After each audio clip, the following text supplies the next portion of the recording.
I want to introduce the basics of accounting using an example of a lemonade stand. Now, this is a really popular example. In fact, a couple of people wrote a book about this in order to illustrate this. And as we go through it, you'll see why this actually makes for a pretty good example. I know that when I first studied accounting, I sort of had no rhyme or reason as to what we were doing, except we put stuff here, we recorded things here, and we recorded things there. But I didn't really understand how that worked. And hopefully through this example, we'll be able to understand how two important accounting financial statements, the balance sheet and the income statement, actually work by working through an example here. So what accounting does is it provides a system for recording information for businesses as well as households. And the information is on what we have and who owns it. And it's given on a balance sheet. And it's referred to as a balance sheet because what we own has to equal who owns it. Okay, it has to balance. That is, when we set up a balance sheet, we have assets on the left-hand side. That's what we have. And we have liabilities and owner's equity. That's who owns it on the right-hand side. So here I have a little scale, that shows you that it has to balance. Assets have to equal liabilities plus owner's equity. So let's look at a little simple example here. Suppose Ignatius has saved $200. Let's take a look at how his balance sheet would look. Okay, he's got assets on the left-hand side, and he's got liabilities and owner's equity on the right-hand side. Liabilities being who he owes money to, and owner's equity would be what he's entitled to. You may have heard of home equity or someone having equity in their home. So if your home is worth $300,000, yet you owe the bank $100,000, you have $200,000 in equity. If you sold the house, you'd have to pay the bank back the $100,000, and you would have $200,000 for yourself. So here, Ignatius has $200 in cash, and those are his total assets. And he doesn't owe anybody anything, so all of those assets are his owner's equity, and his total liabilities and equity equal 200. So you can see these balance, right? This equals this. So let's suppose that Ignatius decides to open a lemonade stand to earn some extra cash. Well, he's going to need some stuff to get his business off the ground. And let's assume to get the business started, he borrows $50 from his parents to purchase the stand. Okay, the lemonade stand costs $75, but his parents are willing to lend him $50. So he's going to put some of his own money in, and then they're going to lend him the rest. Let's assume that he needs lemons, and we'll say 50 lemons cost him $25. He's going to need sugar. Let's say he gets 5 pounds of sugar, and that costs $5. And we'll let the water that he needs, he'll just get it from the tap, and let's just assume that that's free. I mean, theoretically it's not, but for our example, let's just assume it's free. Okay, what does his balance sheet look like? It looks like this. Okay, before he had $200. Now he only has $175 in cash because he took $25 out to buy the lemonade stand.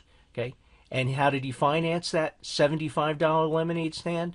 $25 of his own money and $50 that he borrowed from his parents. Now you'll notice his total assets now equal $250.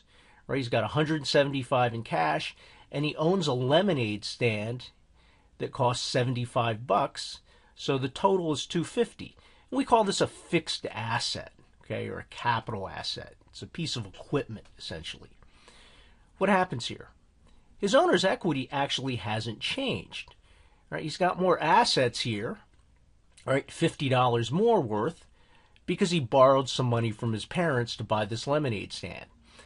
The total liabilities and equity have to equal the total assets of $250, but here he owes his parents $50, so he has still $200 in equity, but $50 are owed to his parents. So the total liabilities, this being the liability and this being the equity, adds up to $250.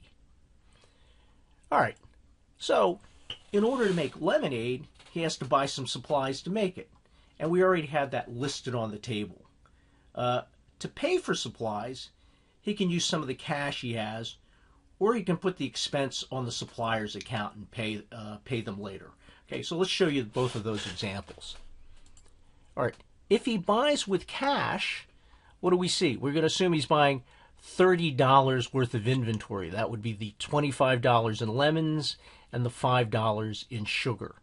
And he took $30 out of his cash. Remember, he had $175 in cash before.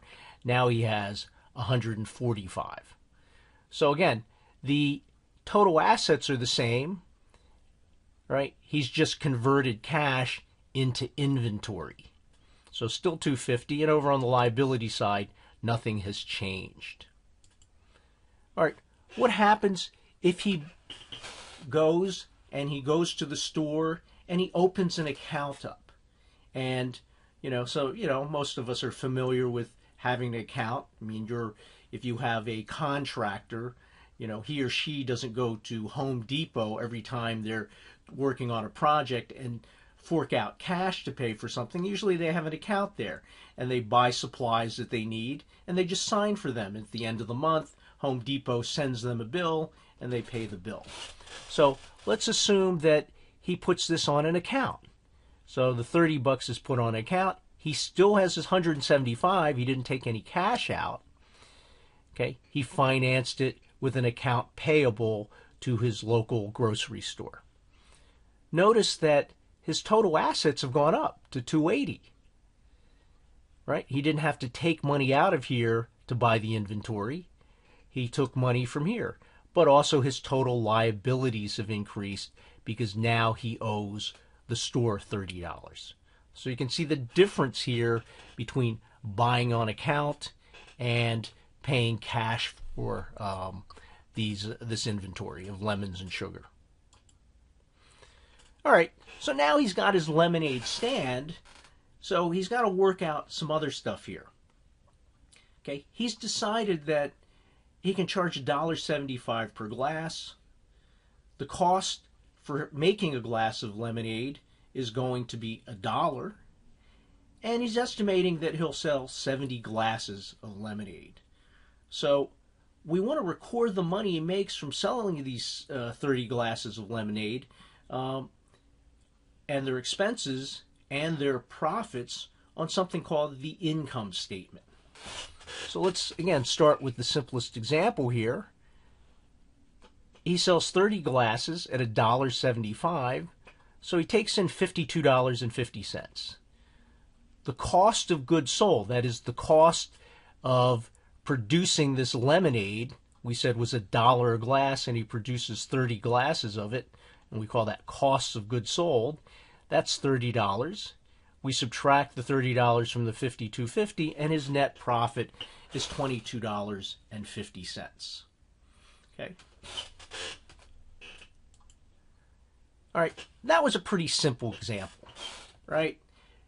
We assumed that Ignatius's parents didn't charge him any interest on the loan and that he didn't pay any tax on his earnings, right? And this is much more realistic as we expand the business a little bit. So let's assume that his parents charge him 5% on the $50 he borrowed. And let's also assume that he pays a tax rate of 10%, right? Let's see how that income statement changes. So let's take a look here. All right, we still have the same sales revenue, 30 times $1.75, $52.50. We still have the same cost of goods sold, $30 times $1, $30. So we have $22.50 here, and we call that earnings before interest and taxes, okay, sometimes called EBIT, E-B-I-T. His interest expense is going to be 5% of $50, or $2.50.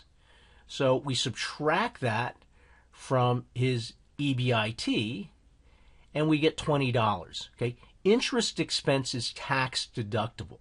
So any interest expense you have can be deducted from your earnings before you determine your taxable income. So his taxable income of $20 at a 10% tax rate, 10% of $20 is $2 in taxes, and he has a net profit, sometimes we call it net income, sometimes we call it net earnings, of $18.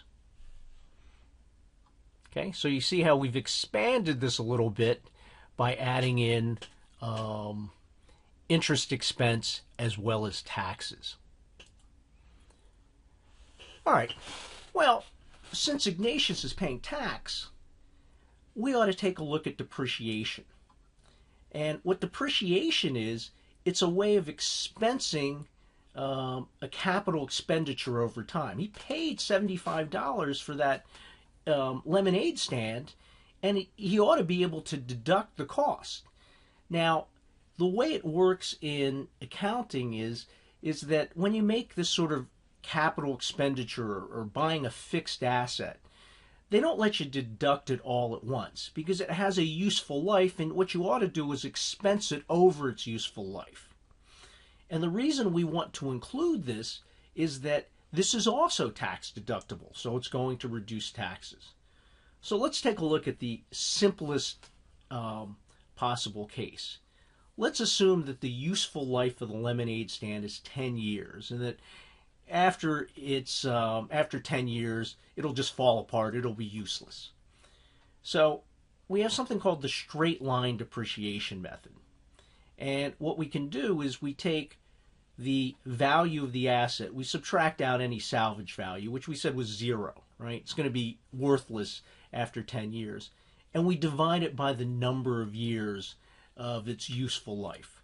So we have $75, we divide it by 10 years, we have $7.50 in depreciation each year. Let's see how that changes our income statement. So here again, same sales revenue, same cost of goods sold of $30, but now we have $7.50 in depreciation. So our earnings before interest and taxes is $15, right? $52.50 minus 30 minus $7.50. So we have $15 in earnings before interest and taxes. We still have the same $2.50 in interest expense. So we subtract that out, and his taxable income is now $12.50. Taxes are going to be 10% of that, or $1.25. Subtracting that from his taxable income, we get this net profit of $11.25. Now, it's a little confusing because we look and we say that, gee, he had a higher net profit before he took the depreciation than after he took the depreciation. But what we want to note is that net profit, although it's lower, net profit, or what we call net income sometimes, this does not have anything to do with cash flow, or it is not cash flow. And the reason for that is depreciation is a non-cash expense. We don't actually take $7.50 out and give it to anybody. We're just expensing that $75 cost of the lemonade stand over 10 years. So what we want to do is some adjustments to get what we call operating cash flow, OCF. And the formula is we want to take earnings before interest and taxes, we want to add back the depreciation, and then we subtract out the taxes. Okay, the reason we do this is earnings before interest and taxes is essentially an operating profit. If you think about it, interest expense is not part of operations. Operations are selling, lemonade and the cost of producing that lemonade. Okay, depreciation does come into play here, and then we subtract out the taxes. So if we do this, we get in the second case where he's doing the depreciation deduction, we had EBIT of $15 plus the $7.50 in depreciation minus the $1.25 in taxes. So if we do the math there, we get $21.25 in operating cash flow. If we did not do the depreciation, if we did not deduct it, it would be $22.50 plus 0 depreciation minus the $2, it's $20.50. So you can see that the operating cash flow is lower when we don't use depreciation or when we don't deduct depreciation than when we do. And what's the difference? The difference is 75 cents. It's the difference in the amount of tax that we pay if we don't subtract depreciation before calculating taxable income. So this is one of those sort of confusing things. Gee, you subtract it out and then you add it back in. Okay? The reason you add it back in is because you don't actually take the money and give it to anybody. But if you don't subtract it out, you'll pay too much in tax. So you can see, that as long as Ignatius is paying taxes, he might as well depreciate the cost of that lemonade stand. So that increases his operating cash flow. You can see by that 75 cents that he saves in taxes. So I hope this is helpful. I know that when I first studied this stuff, I had sort of no idea what was going on.